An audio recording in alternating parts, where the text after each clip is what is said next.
තම දියණියගේ මරණය වෙනුවෙන් පලි ගැනීම සඳහා මවක් උසාවියේදී වෙඩි 6ක් එල්ල කළ බව දැන සිටියද. මෙම නඩුව 1981 ජර්මනී සිදුවුණා.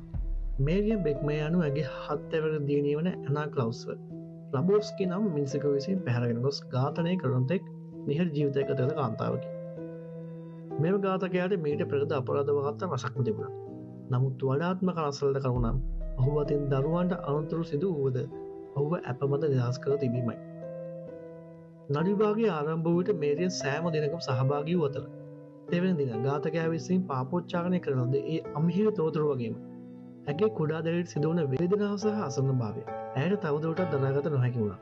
ඇය තම බෑගයේ සංගවාගෙන තිබූ තුවක්කුව එළියටගෙන මිනිසුරුවා නීතිඥයන් සහ මාධ්‍යවේදීන් ඉදිරිපිට තම දියණියගේ ඝාතකයාට වෙඩි 6ක් එල්ල කළා. ඒ මුළු අධිකරණ ශාලාවම කම්පනයට පත් වුණා. සමහරු ඇය වීරවරියක් ලෙසත් තවත් සමහරු අපරාධකාරයක් ලෙසත් හැඳින්වුවා. මේ සිද්ධියත් සමග ඇය වහාම අත්අඩංගුවට ගත් නමුත් ඇගේ නඩුව මුළු ජර්මනිය පුරා පැතිරුණා. වසර ගණනාවකට පසු බොහෝ දෙනෙක් ඇගේ ක්‍රියාව විස්තර කළ නොහැකි ශෝකයක ප්‍රතිඵලක තේරුම් ගත් නිසා අධිකරණය විසින් අපේක්ෂා කළ ප්‍රමාණයට වඩා සැහැල්ලු දඬුවම් නියම කළා. නමුත් අද දක්වාම ඒ ලෝකයේ තවත් ප්‍රශ්නාර්ථයක්. එය අපරාධයක්ද නැත්නම් යුක්තිය ක්‍රියාවක්ද?